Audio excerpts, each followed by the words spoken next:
semuanya, Assalamualaikum warahmatullahi wabarakatuh. Salam semakin viral. Dar! Di video kali ini bertemu lagi dengan saya Satrio Komsin dan selamat datang di Saci TV. Loh Mas Satrio, kenapa gelap-gelapan kali ini? Sesuai dengan janji kemarin, saya akan membuatkan video khusus Elizabeth Bathory karena memang banyak sekali request aku membuatkan video khusus untuk si Elizabeth Bathory ini. Karena kemarin kan aku bikin video yang 6 psikopat paling aduhai di dunia kan, salah satunya Elizabeth Bathory. Kayaknya memang Elizabeth Bathory termasuk salah satu yang paling menarik. Oke, kita langsung simak aja apa sih dan seperti apa sih kisahnya Elizabeth Bathory ini. Elizabeth Bathory adalah seorang bangsawan Hungaria di abad ke-16 sampai abad ke-17. Tapi kelakuannya kayak iblis. Pokoknya walaupun dia tuh cantik, anggun, berpendidikan, pintar, terpandang, kaya raya. Tapi kalau soal akhlak dajal minder sama dia. Elizabeth Bathory terlahir pada tanggal 7 Agustus 1560, meninggal pada tanggal 21 Agustus 1614. Selama hidupnya karena dia ini bangsawan yang terpandang, dia tinggalnya di sebuah istana kecil atau kastil ya sebutnya. Kalau kita nonton dongeng-dongeng kan suka tinggal di kastil ya, putri-putri bangsawan itu. Yang disebut dengan kastil di Slovakia. Bapaknya bernama George VI Bathory dan ibunya adalah Anna Bathory. Sedangkan saudara kandung dia juga punya namanya István Bathory dan juga Stephen Bathory. Elizabeth Bathory ini dijodohkan sama seorang bangsawan juga yang namanya itu Ferenc Nádzky, yang pada akhirnya mereka ini menikah saat Elizabeth ini masih berusia 15 tahun. Jadi muda banget, masih sangat belia, dia udah nikah di usia 15 tahun. Walaupun sama-sama bangsawan, tetapi kan berkasta-kasta juga ya bangsawan itu. Nah, marga atau nama keluarganya Bathory ini lebih tinggi karena memang kastanya lebih tinggi daripada Nádzky si suaminya ini. Makanya Elizabeth Bathory ini walaupun menikah, dia nggak mau pakai nama keluarga suaminya karena dia menilai bahwa keluarganya itu kastanya lebih tinggi daripada kasta keluarganya suaminya. Akhirnya suaminya justru yang pakai nama Bathory, bukannya Elizabeth yang jadi Elizabeth Nádzky, tetapi justru suaminya yang nama belakangnya diganti dengan Bathory. Paham ya? Nah, suaminya ini seorang jenderal perang yang sangat tangguh di zamannya, yang mana peperangan yang dia pimpin selalu seringkali itu menang. Jadi dia ini ditugasi oleh raja untuk menghajar atau melawan kekaisaran Turki ya waktu itu. Jadi mereka itu saling berseteru perang. Nah, dia ini sering menang. Karena sering ditinggal, Elizabeth ini merasa kesepian. Dan dia hanya tinggal di kastil itu bersama 4 orang pengawal setianya dia. Suatu ketika suaminya Elizabeth Bathory ini yang namanya tadi Ferenc Bathory ya, itu tuh kalah di medan peperangan dan mati gitu ya. Sepeninggal suaminya ini, Elizabeth yang tadinya itu lemah lembut, bangsawan, yang terpandang, cantik, anggun tuh berubah jadi bengis. Karena memang dari kecil dia ini, si Elizabeth ini memang diajari sama keluarganya untuk bersikap tanpa perasaan. Kayak membunuh ayam yang masih hidup dikubur hidup-hidup, kemudian kayak nyiksa-nyiksa pembantu, kayak gitu ajaran keluarganya. Dan memang antara keluarganya itu ada pamannya dia itu yang penyembah setan gitu, menganut aliran satanis. Nah, Elizabeth Bathory ini memang sangat terpandang ya. Dia itu sebagai bangsawan tuh bangsawan yang papan atasnya gitu, kastanya tuh emang tinggi. Salah satu sepupunya itu Perdana Menteri, sedangkan pamannya itu raja di Polandia. Tapi ya itu, nggak semuanya benar. Ada sisi gelap keluarga Bathory yang sengaja ditutup-tutupi dari masyarakat halayak pada umumnya gitu loh. Jadi kan memang ada ungkapan ya, setiap manusia itu bagaikan bulan. Bulan itu kan ada sisi terang dan sisi gelap. Nah, sisi gelapnya itu juga ada si keluarga Bathory ini. Sementara sisi gelap keluarga Bathory juga datang dari sepupunya Elizabeth yang konon katanya mengidap gangguan kejiwaan sehingga seringkali melakukan kekerasan seksual. Seperti tadi yang aku ceritakan di awal kan, suaminya ini sering pergi perang ya. Dia ini kan suaminya tuh kayak panglima perang atau tentara gitulah ya kalau zaman sekarang kan ya. Jadi si Elizabeth ini seringkali kesepian sehingga dia itu punya banyak simpanan brondong-brondong ganteng. Dia tuh hobi banget pacaran sana, pacaran sini, nyimpen brondong ganteng karena kan emang dia itu bangsawan kaya kan dan cantik pula, terpandang, siapa yang nggak mau sama dia, ya kan? Dan bahkan Elizabeth ini dikenal sebagai seorang bangsawan yang sangat gemar mengagumi kecantikannya, berlama-lama bercermin di depan kaca. Pokoknya dia tuh kayak narsis gitulah kalau istilahnya anak Jakarta Selatan sekarang tuh kan. Dan banyak yang bilang atau banyak tulisan yang menuliskan bahwa Elizabeth Bathory ini adalah sesosok bangsawan cantik yang ketagihan seks. Suatu ketika ada kisah bahwa Elizabeth ini pernah kabur sama salah satu brondongnya dia, tapi entah kenapa di sela-sela kaburnya dia itu, pokoknya di ujung pelariannya dia dengan salah satu brondongnya ini, dia tiba-tiba ucluk-ucluk datang lagi ke kastil meminta maaf sama suaminya, dan suaminya itu masih memaafkan. Baik ya suaminya ya, kalau gue jadi suaminya gue nggak mau memaafkan. Dan Elizabeth Bathory ini ternyata juga seorang biseksual yang menyukai sesama jenis juga.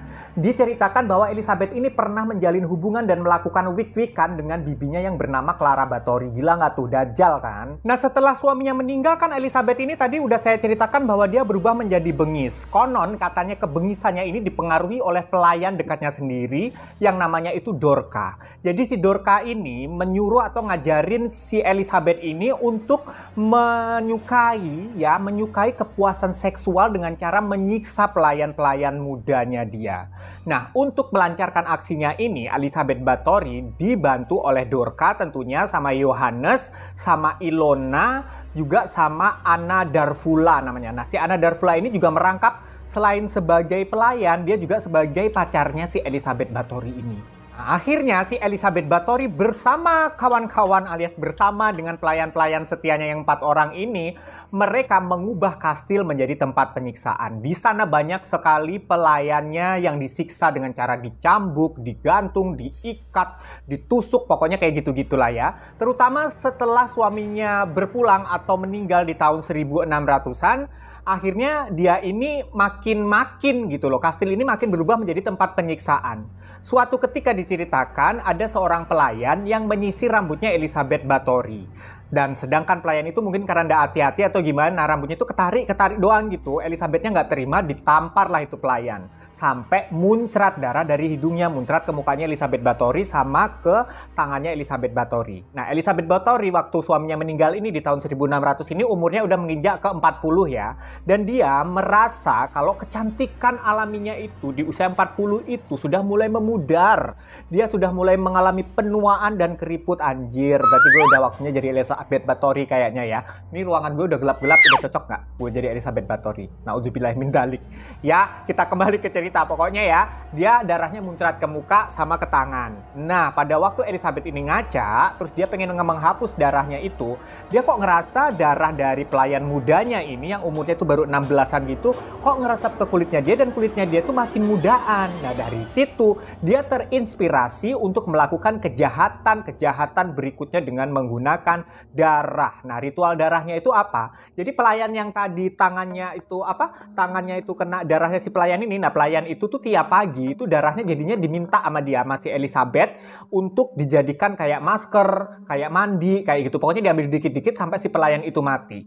Nah, Elizabeth ini berkeyakinan kalau kita itu mengoleskan darah perawan atau gadis muda, kita itu juga ikutan awet muda gitu loh. Akhirnya setelah pelayan ini mati, akhirnya Elizabeth berinisiatif untuk mencari pelayan-pelayan lain dari gadis-gadis kampung untuk diambil darahnya aja. Jadi dia buka lowongan pekerjaan, jadilah pelayan di kastilku. Tapi setelah di kastil dia nggak cuma kerja, tetapi juga disiksa, diambil darahnya dengan cara digantung, nadinya disayat, di bawahnya itu ada bak mandinya Elizabeth, terus darahnya netes-netes masuk ke bak mandinya itu. Nah, Elizabethnya itu mandi darah. Bahkan nggak jarang Elizabeth itu menikmati saat si korban-korbannya ini sekarat kejang-kejang, darahnya netes, terus dia itu mandi darah. Dan sesekali Elizabeth ini juga meminum darah korbannya ini untuk mendapatkan kecantikan dari dalam alias inner beauty. Belum ada John Robert Power kayaknya waktu itu. Nah, pokoknya kira-kira dalam 1 minggu Elizabeth itu memerlukan 10 gadis untuk dikorbankan. Sampai pada akhirnya pihak gereja itu mencurigai karena kan yang mati di kastilnya Elizabeth itu makin banyak. Manggil pendeta untuk dikuburkan secara layak. Lama-lama pendetanya itu curiga, kenapa nih kok banyak orang yang mati nih, cewek-cewek yang kerja di sini mati. Akhirnya si Dorca dan kawan-kawan tadi menyarankan ke Elizabeth bahwa ibu, sekarang mayat-mayatnya jangan kita kabari ke gereja ya, kita langsung buang aja di hutan gitu. Akhirnya semenjak saat itu mayat-mayatnya itu tidak lagi dikebumikan secara layak, tetapi dibuang aja gitu ke hutan. Bahkan ada beberapa dari mayat-mayat itu yang menjadi santapan binatang-binatang buas kayak serigala, kayak macan, kayak singa gitulah ya. Dan pada akhirnya tibalah di satu titik karena gadis-gadis desa udah diambilin, udah dikorbankan, habislah lama-lama. Akhirnya Elizabeth juga nggak habis akal juga. Akhirnya dia menyuruh pelayannya ini untuk menculik gadis-gadis bangsawan kasta bawah yang kastanya di bawah keluarga Bathory untuk diculik. Nah, disinilah bumerang untuk Elizabeth sebenarnya. Karena yang diculik bangsawan akhirnya geger lah. Kok anakku hilang, anak gadisku hilang. Kenapa yang hilang selalu anak gadis, selalu anak gadis. Sampailah berita ini ke telinga Raja Hungaria. Diselidikilah kastilnya Elizabeth Bathory. Didatangilah Elizabeth Bathory dengan pasukan dari kerajaan yang tak lain dan tak bukan adalah sepupunya Elizabeth Bathory sendiri sebenarnya. Nah, di sana mereka kaget pada waktu mereka mendobrak kastilnya Elizabeth Bathory. Mereka menemukan kondisi yang sangat mengenaskan gadis-gadis bangsawan itu di sana. Ada yang sudah dalam kondisi meninggal di atas meja makan dengan pucat dan kehabisan darah. Ada yang masih sekarat dengan nadi yang disayat-sayat. Ada yang mati tergantung. Ada yang masih beberapa orang itu ada di penjara bawah tanah untuk menunggu giliran disiksa. Ada juga 50-an mayat yang ada di basement kastilnya itu, di ruang bawah tanah kastilnya itu, dalam kondisi yang sebagian besar sudah membusuk. Akhirnya di sini Elizabeth diadili, tapi dia nggak pernah datang ke pengadilan. Mungkin karena dia ini adalah bangsawan yang sangat dihormati. Tetapi 4 pelayannya tadi, si Johannes, Dorca, Suster Ilona, dan Anna tadi, itu dihukum mati. Sedangkan Elizabeth dihukum berat dengan cara dikurung di salah satu menara kastilnya ini dan ditutup pakai tembok. Jadi nggak cuma di pintunya aja yang dikunci ya, tapi di tembok dengan lubang yang cuma cukup untuk masuknya sinar matahari dan ngeluar masukinnya makanan dan minuman tiap harinya. Hingga pada suatu ketika, pada tanggal 21 Agustus 1614, Elizabeth Bathory itu ditemukan tewas di dalam penjaranya, di dalam menaranya itu loh ya. Karena apa? Pelayannya itu heran. Kok ini makanan nggak diambil-ambil, kan kayak dirogoh gitu kan, nggak diambil-ambil, kenapa makanannya utuh sampai sore? Ternyata dia intip lah dari lubang itu, Elizabethnya tertelungkup dan udah mati. Akhirnya dia dikebumikan secara tidak layak. Kasihan ya sebenarnya akhir hidupnya bangsawan cantik ini. Ya gimana enggak, karena memang korbannya itu tercatat itu lebih dari 650 gadis muda, bayangkan. Jadi gimana menurut kalian? Apakah kisah Elizabeth Bathory sangat menarik? Buat aku menarik banget sih. Thank you banget udah mau nonton video ini. Jangan lupa subscribe dan juga share ke teman-teman kamu, like-nya, dan juga ramekan kolom komentar. Sampai ketemu di video berikutnya. Assalamualaikum warahmatullahi wabarakatuh. Salam semakin viral. Dah!